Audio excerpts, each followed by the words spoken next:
मानव, ये बात हो रही अभी रीना जी का ही कहना था कि देखिए दिल्ली में तो बाकी जगहों से कम है, महाराष्ट्र से कम है आंकड़ा मौत का, लेकिन हम देख रहे हैं कि हर दिन 121 लोगों की या 100 के ऊपर लोगों की मौत हो रही है दिल्ली में और बड़ी संख्या में लोग परेशान हैं। अस्पतालों में बेड मिल रहे हैं, आईसीयू में अगर भर्ती कराना है आपको तो उसकी दिक्कत है, शमशान में आपको अंतिम संस्कार के लिए जगह नहीं मिल रही है।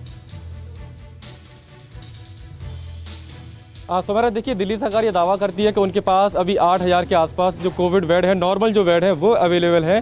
लेकिन सबसे बड़ी दिक्कत आई पिछले 2 हफ्ते से, जब पॉल्यूशन बढ़ा, दशहरा हो, दिवाली हो, त्यौहार जो सीजन आपका निकला, उस समय दिक्कत ये हुई कि जो कोमॉर्बिड मरीज थे जिनको पहले से गंभीर बीमारियां थीं, उनकी संख्या अचानक से बढ़ी। और ऐसे में दिल्ली सरकार के सामने सबसे बड़ी मुसीबत ये थी कि आईसीयू विद वेंटिलेटर और आईसीयू विदाउट वेंटिलेटर इनकी बहुत ज़रूरत पड़ी और इनकी संख्या कम थी। और फिर आनंद फानन में दिल्ली सरकार ने आदेश दिया कि आईसीयू की संख्या बढ़ाई जाएगी सभी सरकारी अस्पतालों में, और फिर केंद्र सरकार से भी मांग की कि 1000 आईसीयू बेड हमको दिए जाएं, जिसका जिक्र आज अरविंद केजरीवाल सीएम के सामने भी करते दिखाई दिए थे। बड़ी बात ये भी है कि दिल्ली सरकार का ये भी कहना है कि जो वादा किया गया था जितने बेड देने का, आईसीयू जितने बेड रिजर्व करने का, वो नहीं दिए गए हैं, उतने नहीं दिए गए हैं केंद्र सरकार की तरफ से, वो भी एक बड़ा आरोप है। लेकिन रजनीश कपूर जी हमारे साथ मौजूद है। डॉक्टर रजनीश कपूर, आपसे मैं जानना चाहूंगी सर ये कि ये सब क्या हम देर से कर रहे हैं दिल्ली में, यानी ये लगातार क्या प्रक्रिया चलती रहनी चाहिए थी कि ये मशीनें लेनी है या आपको आईसीयू बेड्स और ज्यादा बढ़ाने हैं या फंक्शनल करने हैं?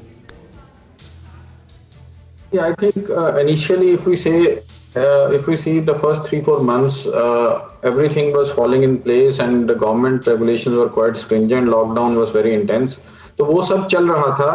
बट जैसे ही वो 3-4 महीना निकला और थोड़े से हालात सुधरे तो everybody got complacent, including the government.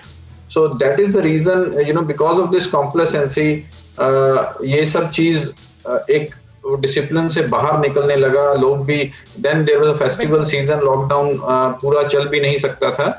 So उस फेस्टिवल सीजन में के से पहले अगर ये चीज बहुत स्ट्रिंजेंटली होता तो आज नंबर्स डेफिनेटली कम होते, इसमें कोई डाउट नहीं है। बहुत शुक्रिया सर ये बात आप सामने रखने के लिए। देखिए यही बड़ी बात है कि जो सफलता आपने शुरू में हासिल की, जो आपको एक बढ़त मिली कोरोना के ऊपर, उसे आपने जैसे ही बढ़त मिली आपने लापरवाही बरतनी शुरू की और उसके बाद आप ढीले पड़ गए। ढीला सरकार भी पड़ गई, लोगों को भी ऐसा लगा कि उनको बड़ी संख्या में बाहर निकलना चाहिए, वो भी बहुत दिनों से घर में बंद थे, तो लोगों की लापरवाही भी थी, लेकिन सरकार का भी ढीला रवैया था। और कोई एक सरकार नहीं है इसमें, सबका ढीला रवैया था और इसी वजह से दिल्ली में हम ये हालात देख रहे हैं। और सिर्फ दिल्ली ही नहीं, तमाम और ऐसे राज्य हैं जहां पर संख्या पहले कम थी लेकिन अब लगातार बढ़ रही है।